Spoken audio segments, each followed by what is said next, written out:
And good afternoon. Welcome to Spotlight series with me, Suman Agarwal. I'm the co-founder and director of Image Consulting Business Institute, and every week we invite a guest for this live interaction called Spotlight with Suman. And the guest is ICBI's image consultant and soft skills trainer who have got certified and are actively working in the market in the respective domain, and also creating a wonderful platform for themselves in the field of image consulting and soft skills. So today we're going to hear from Princy Helmina. She is from Hyderabad and she's a soft skills trainer, certified soft skills trainer, and she's going to share her journey about how she joined ICBI, what is she doing right now, and what inspired her to take this decision to be a part of ICBI fraternity. So let's see if Princy is already here. The conversation.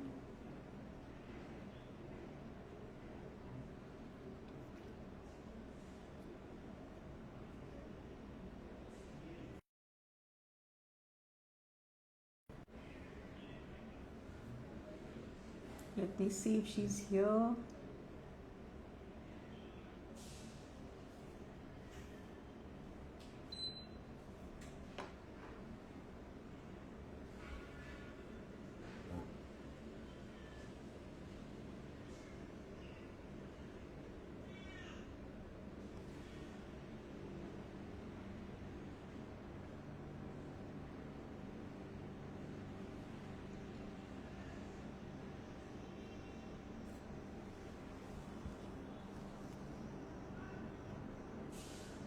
Just waiting for her to join, and once she's here, I would just get her to be a part of this conversation with me.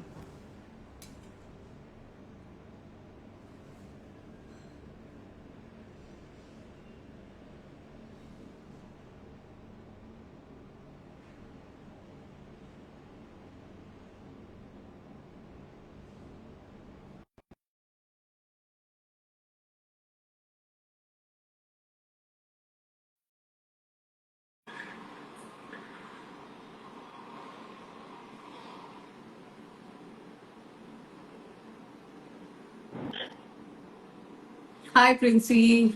Hey Suman, how are you? Good. How are you doing? I'm doing great. I think I'm really privileged to share the screen with you, Oh and my I'm God. glad that you picked me up. Thank you for being a part of this conversation with me, and I'm really excited to have you here and take you through your journey of transformation and understand that what really inspired you to be a part of ICBI. I would say it didn't start easy for me, definitely no, because it was a great experience first to joining ICBI, but then to join ICBI, I had to wait for 8 years. I know it's not a short duration or period of time. I first visited Akansha, the Hyderabad branch.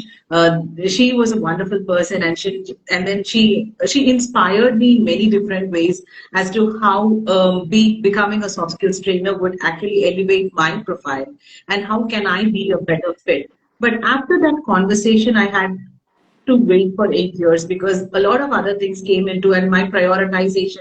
As women, we land up prioritizing other things than our own wants and likes, right? So that's where I waited. I had to postpone this thing continuously for 8 years, and then finally I landed up joining ICPI, and then there was no turning back. So tell me, you spent over 20 years in technical and structured field.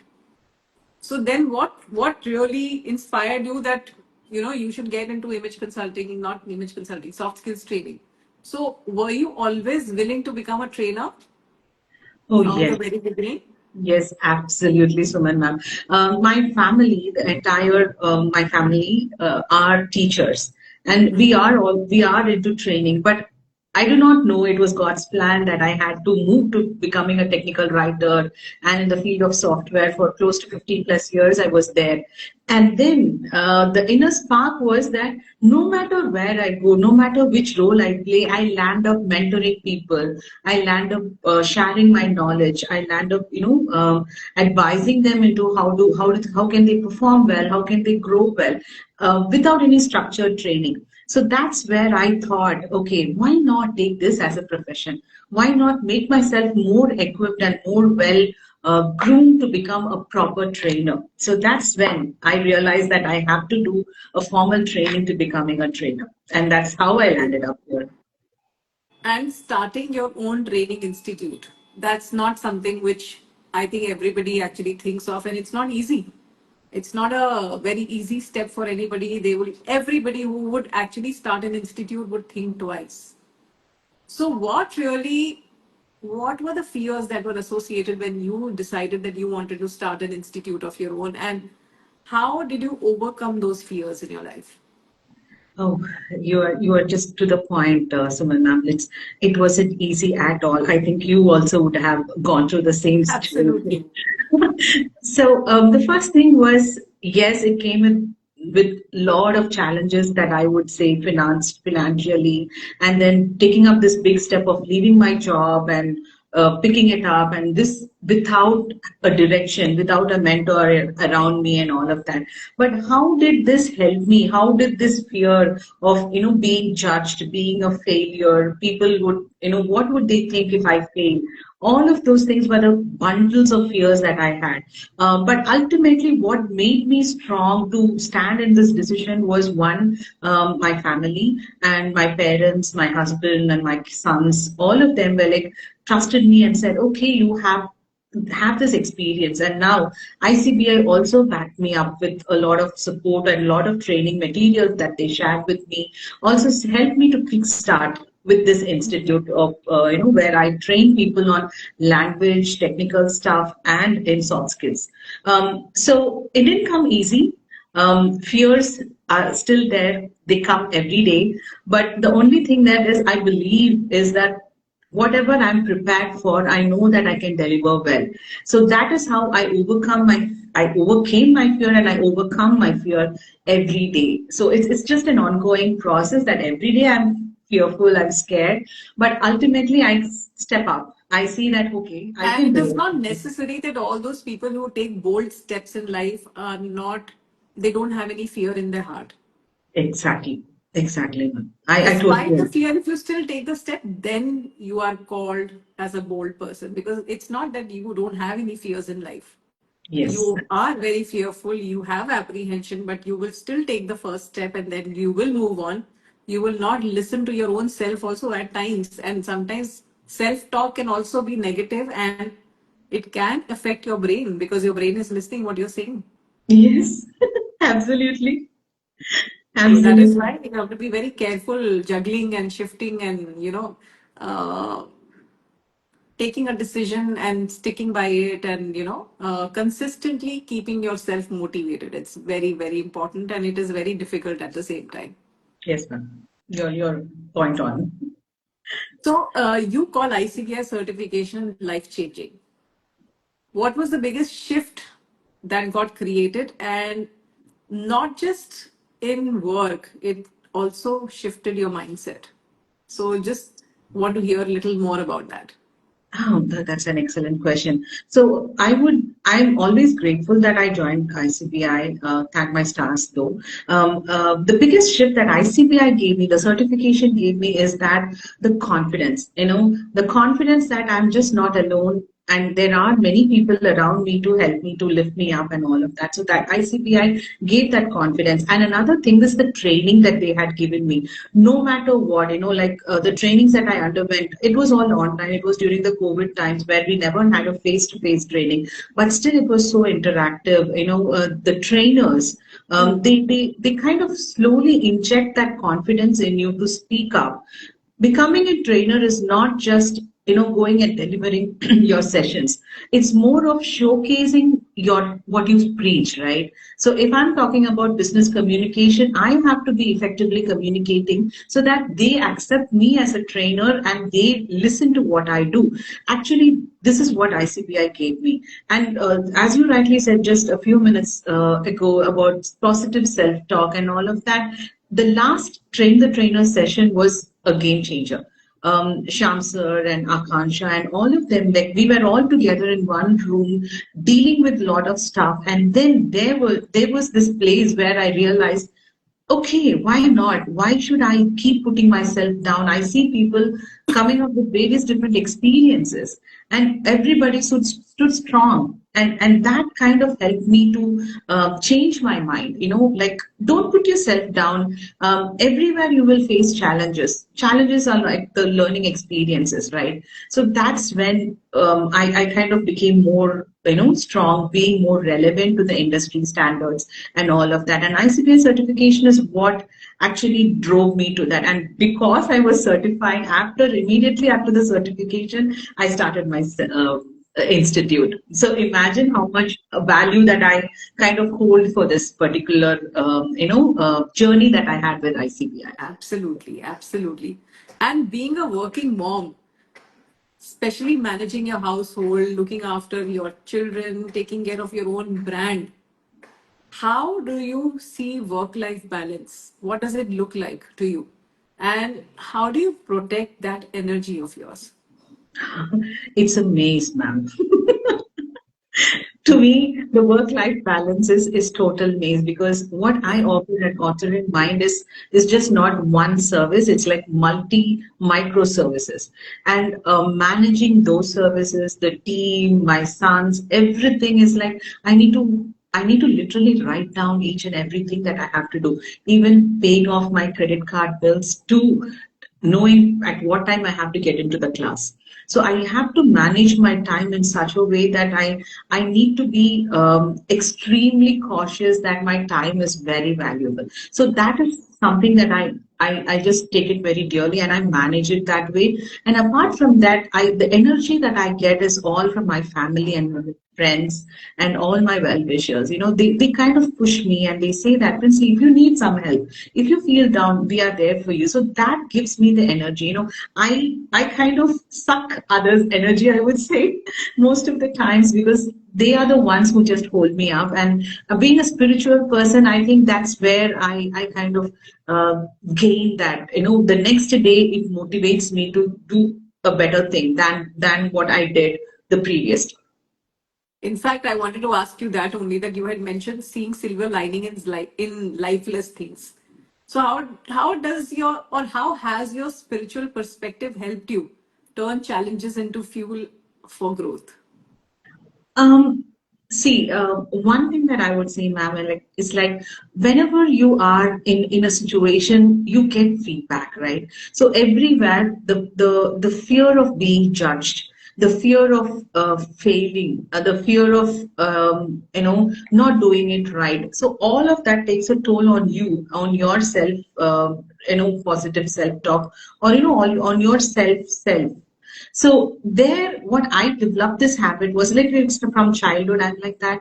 I developed this habit of seeing the positive side of it, the brighter side of it. And when I talk about the brighter side, even at certain things where you see there are all 100 doors are closed, I would just check and wait and to see there is a small light coming off. Let me just go there.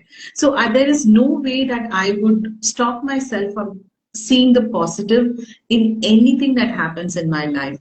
So nothing I would say that stops me from thinking positive. So that spirituality I hold throughout, and the silver lining in lifeless things is like even if I see a water bottle or even if I work on a project or an application, I just admire. I just look at how beautifully it is done and how what kind of an experience that it gives, and I'm very good in explaining those things, like I do it to myself, not to others, so that I don't bore them totally.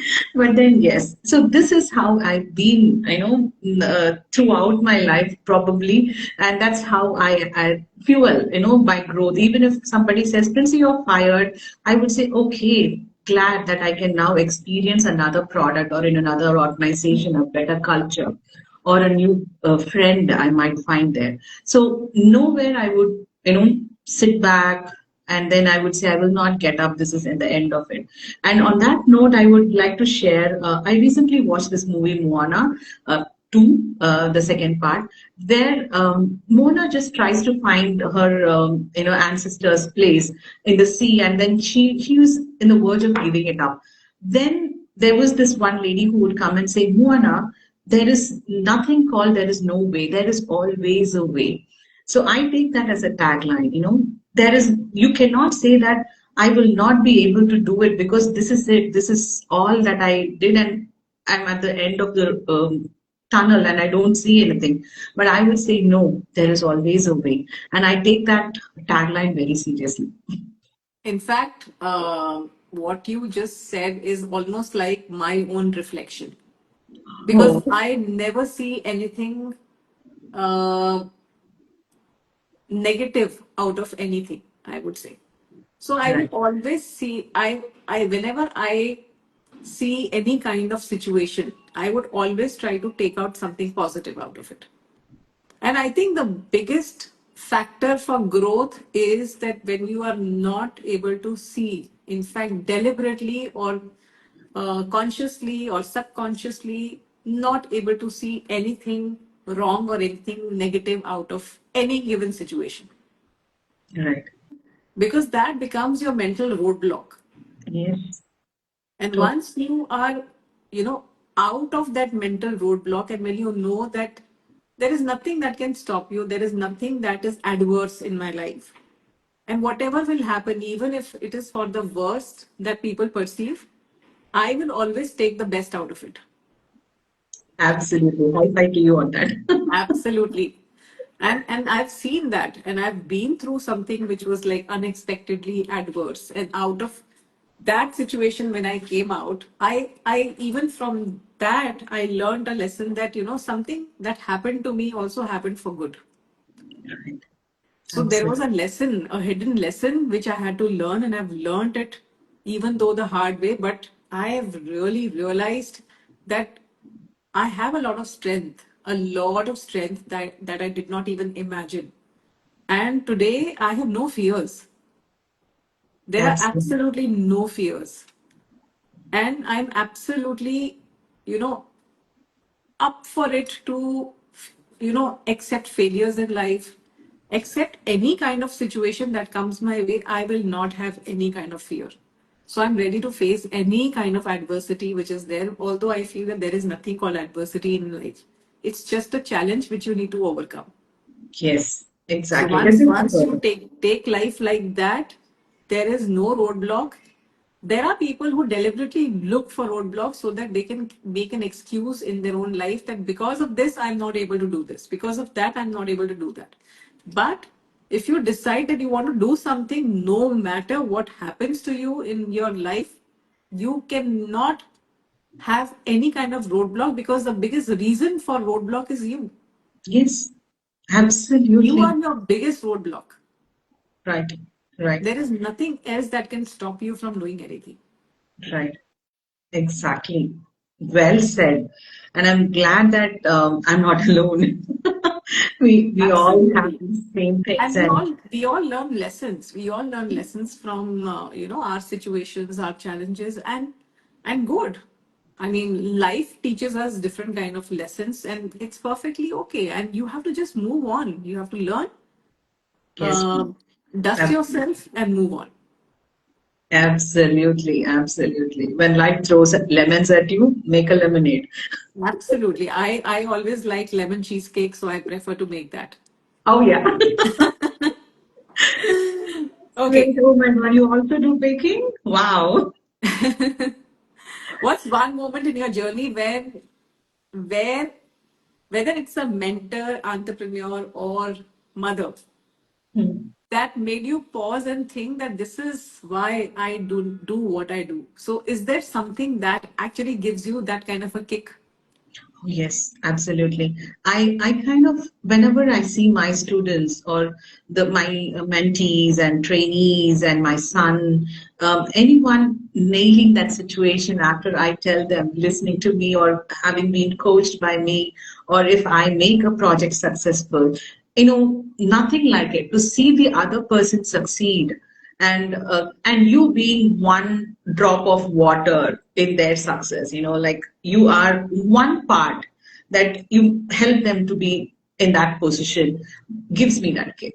And that's one thing that drives me to be a trainer throughout, and I would love to be one. No matter you put me into whichever job that you want me to do, even if it is a maid's job, I would land up training other maids to do things better.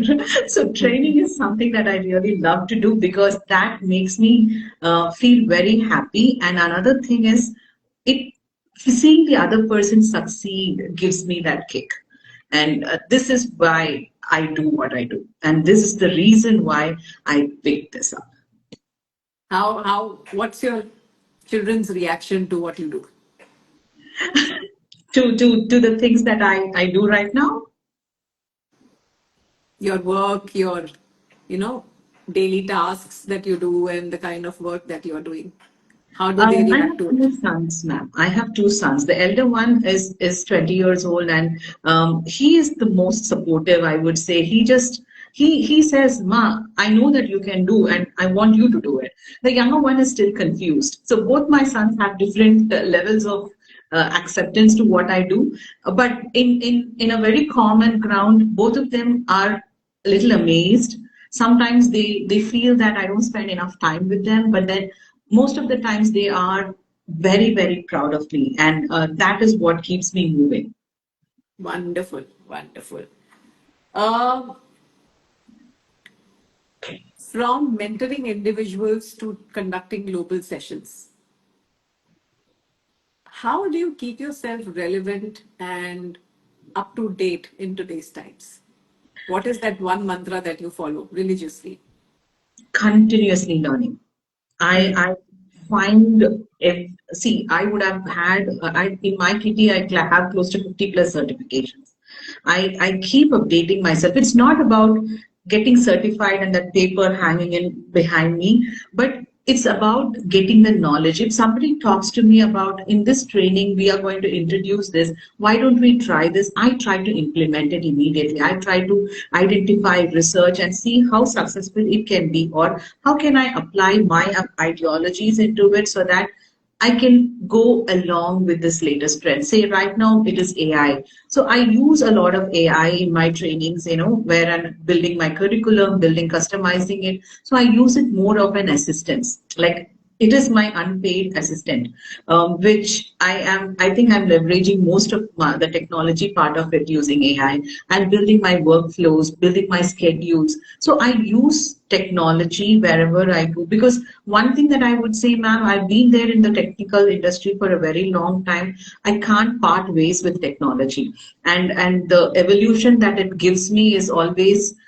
making me on. I mean, it keeps me on my toes, helps me to run further, to be ahead in the game. So being hand in hand with the technology and the advancements is always going to give you a little high edge, right? So that's where I keep myself updated every day. And the one thing that I do is learn one new thing every day.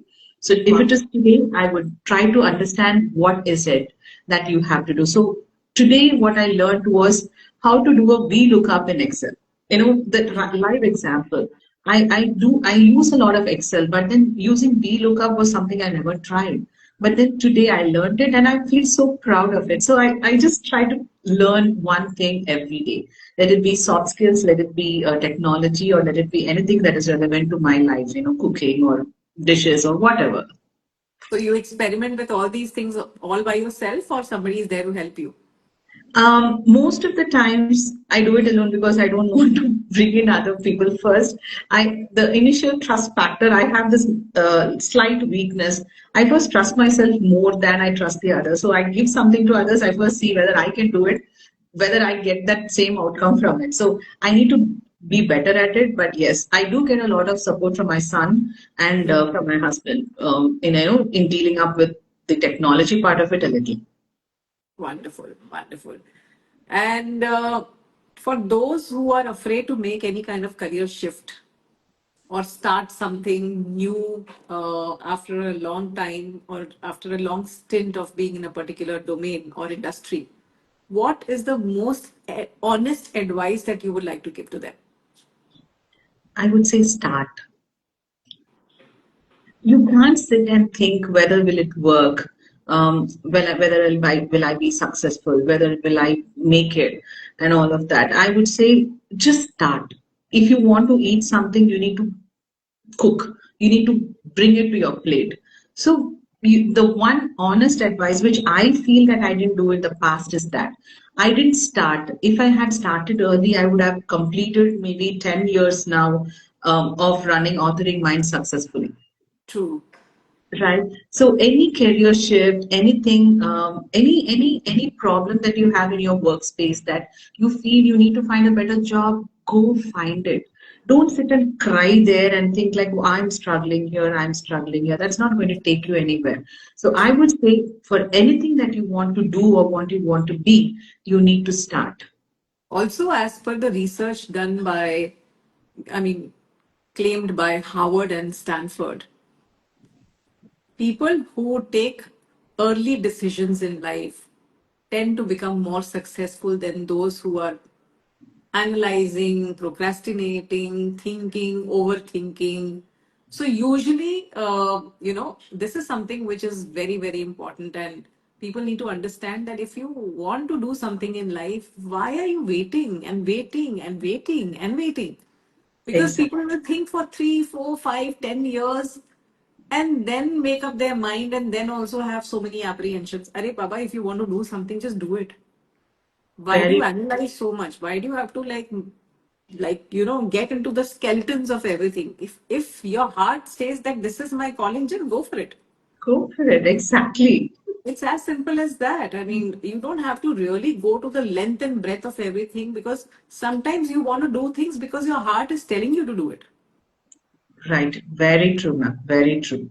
Absolutely. And your heart is your intuition. Your intuition can never go wrong. Yes. Yes. I totally believe in that. I totally believe in that intuition part because no matter what people say or drive you to do around you, the one no from the inside, you have to listen because that's when you know whether you can or you can't. And that should not be the always every time no, but at least you have to listen to yourself. At And least I have always, heard my heart, listened to my heart, and I've always followed my intuition. And I've never been wrong, touch wood. I yes, mean, that's something which I think everybody should follow. What's the first feeling that you get about certain things? If that feeling is well thought of after you got that feeling, then just do it. do it right. Exactly. Absolutely. Absolutely. Absolutely. So tell me, Princy, you've worked with hundreds of professionals. What Right. is that one soft skill that you think is most underrated and yet it is essential for everybody's growth? One skill, if you ask me, Suman ma'am, is that communication. It's so Mm. underrated.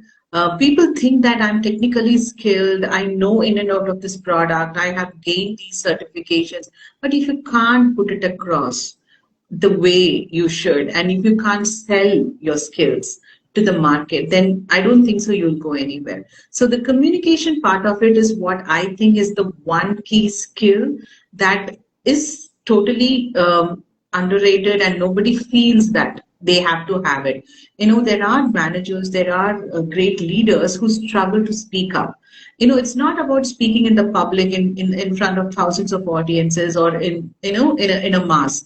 It's all about putting in your thoughts and words in the right manner so that it is accepted correctly. So I would say that one soft skill is definitely communication, and the rest is all comes in. And in communication, again, the way you look, the way you present yourself, the way you groom. See, I never knew this before I joined ICBI. I used to be a very normal person, thinking that my talent or my skill will speak up. But when I joined ICBI, I understood that even your appearance speaks tons and tons of words and languages. So I would say invest in such things, invest in such skills which is going to boost you up and boost your career. So hundreds of professionals always made me feel that their communication could have been better because they are there just because they didn't work on that. And they come at the later point in time and ask me, how do I do it? Tell me, how do I present? Tell me how do I construct my sentences? How do I construct my content? So that comes later, which actually should be taken care of in this first step. I think also, just to add to that, communication is the main root of everything that emerges out of it. For example, even when it comes to interpersonal skills, Right. the key area from where everything emerges is communication. Even when it Absolutely. comes to conflict management or resolution, communication. Unless and until your communication is in place, you can't have any resolution of any situation. Exactly. So the root is communication, and then everything else are like the branches, emerging out of that particular thing. Right. So that's really amazing. So I want to ask you one question now. We've come to the last question though. Uh, if you had to go back and speak to your younger self Mm-hmm. just before you became a trainer, what would you say to her in a powerful sentence? What is that one thing that you would say to your younger self? I would just, with a very loud voice, I would say that why did you wait for so long? For what I'm enjoying right now, it gives me the fullest, the complete happiness. You can see that whenever I talk about training, whenever I talk about what I do, I kind of know that I glow. I kind of know that I radiated. That younger self of that me never allowed me to do that. It kept procrastinating, it kept thinking, overthinking to just start. Where back in those days, also I had the same level of skills that I have right now. So one powerful sentence is, why did you wait? Start. True, very true. And just want to understand your body of work. So, what kind of work are you doing right now as a soft skills trainer? Who do you Um, train? yes, ma'am. You can continue. I'll let you finish your question. No, I'm done. Okay. From authoring minds, we do a lot of training, and my major focus is on the communication part of it, the business communication, the etiquettes, the written, the language, English communication. I mainly focus on the global language communication, structuring them, the content, and all of it. So overall, the business communication part, and from the soft skills perspective, my main niche and focus is on business communication. So there also my complete focus revolves around how do you communicate effectively and how can you use communication, the skill of communication as a tool to believe in yourself, enhance your careers, and tackle any situation in life. Because as you said just a few seconds ago, like without communication, you cannot handle any of the situations. The other soft skills topics that we talk about, and transaction analysis, be it interpersonal skills or be it any other conflict management, time management, and whatever. This communication is the base, and my organization provides that in a very effective way. And we build our own curriculum, and we kind of help students become effective communicators in whichever stages they are in, be it professionals, be it leaders, or be it students. And also, I also do a lot of technical training, which is my niche, and I'm a technical writer by profession. So I train writers to write better using the latest tools and technologies and the latest standards and processes. Also, there are other things that Authoring Minds does, which is into project. We take up technical writing projects for startups. We build their curriculum. We build their documentation for training and development and all. And I also outsource contractors for organizations after I train them. So it's just that not that my technical students come in and join me and then they leave. I train them and I also place them. I see to it that they live their dream life that they wanted because they are here with me to be coached and trained. Wonderful, wonderful. So that's really inspiring, and I see why you feel that I wish I could have started little early, because I Right. can see that passion and see that drive that, I mean, I wish I was there, right there, many years ago. But nonetheless, whenever it Yes. starts, I mean, it just takes off, and especially when there is a lot of drive, there is a lot of passion, there can't be any, reason to look back. Wonderful. So let's go to our audience now. If they have any question for us, for you, for me, uh, most welcome, because we'll wait for 5 minutes. Everybody who's here, if you have any question for us, for me, for Princy, please put it in the comment section and we'll be happy to give you the answer. So we will just wait for 5 minutes before we close this live. And I really request all of you, if you have anything that you want to ask about Princy's journey, her work, ICBI, if you want to ask anything to me, most welcome.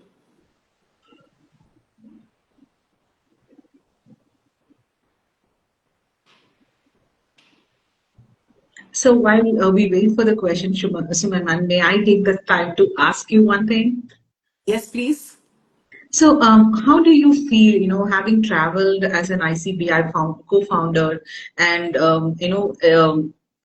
like experimenting a lot of stuff? How do you feel through your journey? What are the things that you have touched upon, and what is the final feel that you have?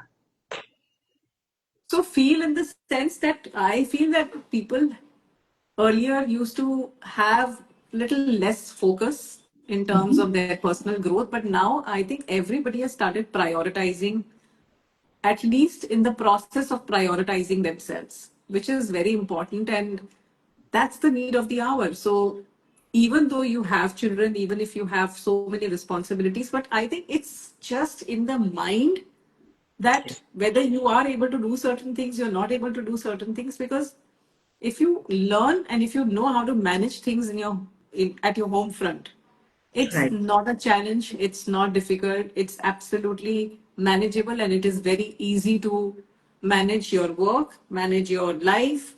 Because when we talk about balance, balance is what? Balance is, balancing what you really like to do. Hmm. So if you Right. like to do what you are doing right now, there is nothing called work-life balance. Everything is life. Right. There is Absolutely. no separate work.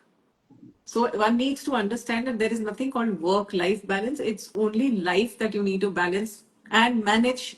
And if you have great management skills, everything happens just like a piece of cake. Yes. That was a great answer. Thank you so much, Mama. Welcome. How do you go through your low points in your work or personal life? That's for you, Princey. Okay. Low points in my work, or I see, I think that every person does has this. And for me, going through a low point or in work or personal life, I really have that support from my family and my kids. So one thing is, I just need that one hug from my sons or my hubby or maybe my dog. They give me the maximum strength. I told you, like I'm a hooder. Like I get in, I suck the strength of others. So probably that is how I go through my low points in work and professional life. And I have great friends, wonderful friends who wish me best. And with so many people to hold you up, I think these low points are just passing clouds to me. I just step on them and move on. So that's how I go through my low points. But there are times that you have a low point which you cannot reverse. For instance, I just lost my dad last month. So this low point, I'm still dealing with it. And for this also, I gain in my support and strength from people around me. So people are the ones whom I really cherish, and they are the ones who give me a lot of strength during my low points and even during my high. Wonderful, wonderful. That's really amazing.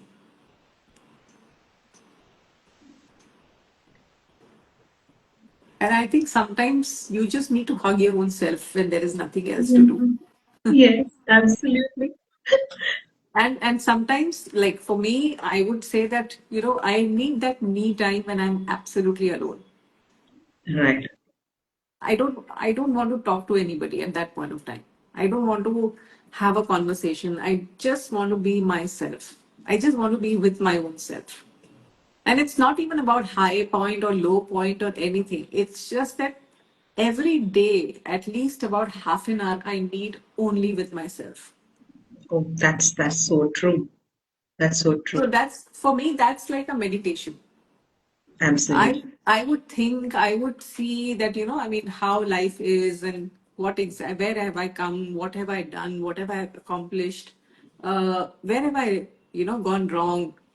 So all Hmm. those things you need to sit and, sometimes you just need to kind of go over certain things of life, certain mistakes, certain achievements.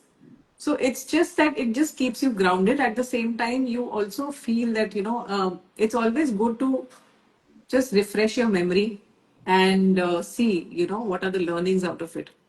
And Yeah, even if you're not doing anything, even if you don't want to think anything, just be with yourself for that half an hour. And I think I feel very refreshed after that. absolutely, absolutely. The hugging yourself is more important. I do Absolutely. that. Absolutely. I'll do that. I'll do that. How do you design a training setup in terms of, I can't read it, legalities and license Okay. So is it for you or I? I'm not for sure. you? For me. Oh, okay. Design a training setup. Yes. So for me, how I started was first thing I already had a CA and all of the other advocates and everybody around. So the curriculum that I create goes through because now my organization is ISO certified. It goes through audits. And the second thing is I'm MSME certified. So we need to have all of those legal certifications ready so that we are authenticated to provide trainings in the right way. See, actually, I would say this does not add much value, but however, if you have such things to back you up, it looks like you are authorized and all this, or at the same time, you are a genuine institute. So that is how I build it. And I also ensure that I'm not a copy paste trainer. I build my own curriculum in the sense because of so much of years of experience and the knowledge that I've gained, I inculcate all of that and then I build my own curriculum, which becomes a unique part. And I would not share it across completely like you know in its full entity.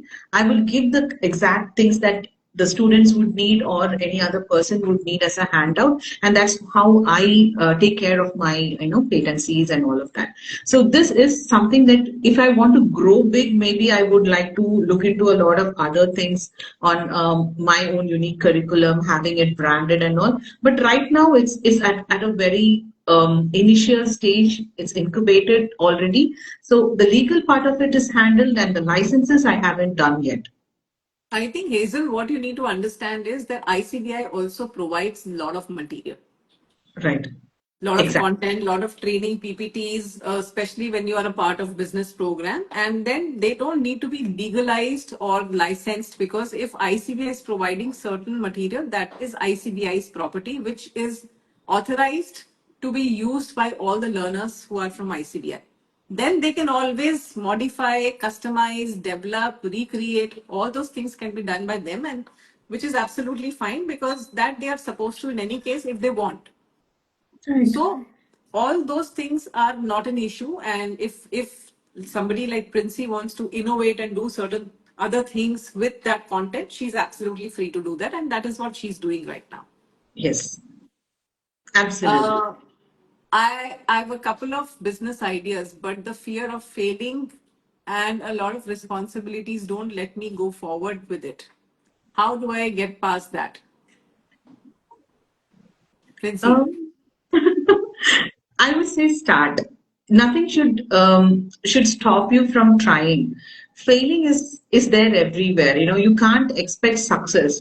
So when you start taking your first step, you didn't run. You took your first step, you fell, you got up again, took the two steps and then fell again. So that is how every business or every life or every profession would look like. You will not be successful the first day.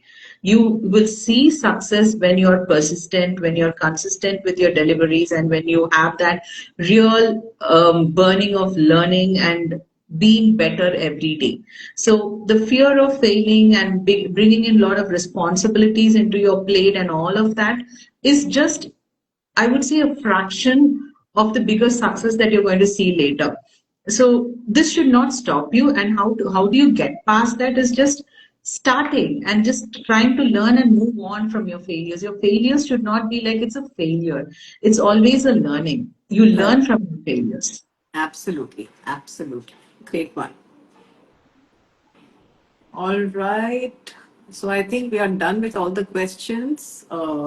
Thank you so much, everybody. So this was a wonderful live interaction. Princy, it was great to have a Yes. conversation with you and do a little heart-to-heart chat as well. So that Yes. was really amazing. Thank you once again. I'm really happy to have met you here on this platform, and I really look forward to staying connected with you. And Absolutely. looking forward to also meeting you sometime whenever you are in Mumbai or I'm in Hyderabad next. Sure, definitely, definitely, ma'am. And I would really thank you from the bottom of my heart for giving this opportunity to talk to you and to My share my pleasure. experiences and hear yours. Definitely, you are one of the person who kind of indirectly motivated me to take this up because I saw all the videos that you shared whenever Akansha shares the mailers with me, and those were the ones which kind of pushed me and drove me to where I am right now. And I might not sound to be very successful when in comparison to other successful people, but I consider that I am successful. Princey, everybody's definition of success is different. Yes, yes, So let's not think that one size fits all yes, mechanism works for everyone because everybody. So even if I feel that I'm able to speak to so many people today, I'm successful because I like doing that. That's the most important thing for me to achieve in life. So for absolutely. everybody, that definition changes. For some Yes, people, making a lot of money is success. For some people, having a conversation with so many people and transforming them and giving them solution is success. absolutely, So absolutely. if you are successful, I'm absolutely, I can understand it completely. My So pleasure. wonderful. Thank you. All the very Thank you best. so much. And thank you all the viewers who have been a part of this live session. This was Princy and Suman, and we are signing off for today. I'll meet you Thank once you. again next Wednesday. And until then, goodbye. Thank you, Bye Princy. bye. Thank you once again. Thank you, ma'am. Thank you so much. Bye. Bye.